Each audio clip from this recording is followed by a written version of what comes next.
Hey all, hope you're well.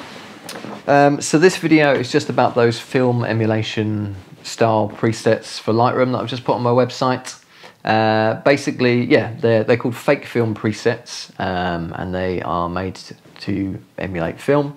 I released a pack like a year ago now for free. They were called Fujifilm Filmlet presets. Something I just made for fun, and yeah, I popped them on my website for free, did a video about it, and they've had like a shitload of downloads, and people are constantly, you know, sending me pictures or messaging me and saying how much they love them. So it's been great to see that. But I just thought if I put a bit more time and effort and make a slightly better pack that work for every camera brand, like maybe I could charge a bit of money for it, which is what I've done. So these are called fake film presets, and yeah, I'm really happy with them. I've sent them to a few other people to try out. They've given me great feedback. I've tested them on Canon, Nikon, Sony, Fuji and Leica files, and they look great on all of those. So I'd be interested for anyone, you know, using any other brands or anything to send me some samples and stuff and test them out. But yeah, I'm going to basically load up Lightroom, do a screen recording, show you them on a few of my images, and let you make your own mind up. So in Lightroom they're called FF presets, which stands for fake film. I was going to call it fuck film, but I thought that might be a step too far. I obviously do love shooting film, I just don't love the cost. So if you want to import them, you just come over to the profile tab, click plus, click import profiles, and then you click the choose the zip file, obviously, and that will import the actual color profiles that I've made to match each film stock. So there's free colour, free black and white, and a few tools in there. Basically, with each colour and black and white, there's 3 different ISO. So there's like a low ISO, a mid ISO, and a high ISO film stock. And these are based on films that I've shot and tried and enjoyed. So I use my own samples and samples of like things that I could find online just to try and get the tones right. But I'm quite happy with them. Whether they're spot on or not is for you to make your mind up. But so the first one's called Cinestill 50D, and this is based on obviously Cinestill 50D. I found it to be a little bit more muted with a yellow sort of tinge to it, so like there's yellow in the highlights. Then there's Fuji 400H, obviously renowned for being a famous film, which I find is quite true to life in skin tones and colours. And then Portra 800, I've shot quite a bit of that, especially like when I'm on holiday and stuff, and I find that there's a bit more pink and orange to it in like the shadows and stuff, so that's been added as well. And then Ilford FP4 125 is my favourite black and white film. It's so versatile, it's just very clean, and you can push it for more contrast and grain and pull it, you know, it's a very great clean black and white film. Then we've got Kodak Tri-X 400, which is very popular among many people for its contrast and grain. And last but not least is T-Max P3200, which is a high ISO film, and I found it to sort of darken skin tones a little bit, so I've managed to make that look that way. So yeah, so I've got 9 more images in here. This is obviously of my daughter. I would probably just put the 50D on that because it's daylight, and then I would tinker with the exposure and the temp and tint to get it right. That's all you'll ever really have to do with any of these images, is pick the preset, get the exposure how you want it, get your white balance right, and then move on. So we'll edit through the rest of these. This is from a studio shoot. This is a girl called Phoebe, who I worked with. That's Cinestill 50D. Like I say, very yellow, but sort of almost like a nostalgic feel to it. Put the exposure up. Fuji 400H. So select that, and again, all you'd really need to do is put the exposure up. Very natural, true to life skin tones. And then Portra 800 has that sort of pinky orangey hue to it, a bit more saturation to it, but I love it, and I think it works on a lot of different photos. Ilford FP4 125, again very clean. Tri-X 400, again you're just putting up the exposure. This is all I'm doing to all these images, it's just picking a preset, getting the exposure to where I need it to be. The reason why it looks lower is because these are Fuji files, like you have to pick a midpoint because some files are darker, some are brighter, depending on camera brand. So let's crack on. This is from a wedding, just some kids hanging out at the front of the venue, you know, with traffic driving past. This would be Cinestill 50D on that, Fuji 400H,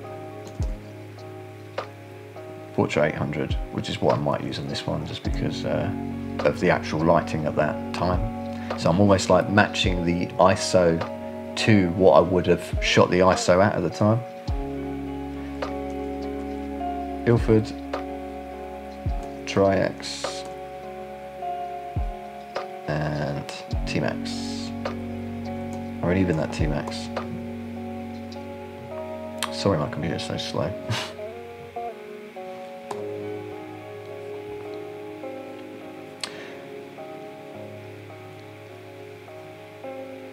So for example, on this one there's quite a heavy vignette, whatever you want to call it. So pick the film you want. It's quite dark. I'd probably go Portra 800 just because it feels a bit moodier. And then you've got this down here, add sharpness if you want, because they've all got different sharpness settings, which is all quite low because I want it to look like film. Add vignette or remove vignette, so that gets rid of that. Original, edited. This is a model I worked with. Actually, she's a photographer. Her name's Ellie, but she definitely could be a model. A very beautiful girl, and a very lovely girl and amazing photographer. That's Cinestill 50D. Fuji 400H, natural. Obviously, you can mess around with any of these if you want to add in more contrast and stuff like I might do with this one. Chuck the contrast up a little bit just because of the lighting, but it's up to you. Portra 800. Ilford Tri-X. And then T-Max. They all work. I love them all. And I use them all. Cinestill, Fuji.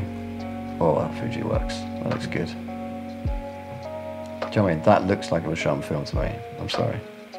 And that's Portra. That also works. Ilford, Tri-X, T-Max. This is my beautiful darling son, Henry, wearing an Easter hat recently. This was taken on a 5D Mark I, which I'm going to do a video about soon. Bloody love it. Cinestill 50D, Fuji 400H, and Portra 800.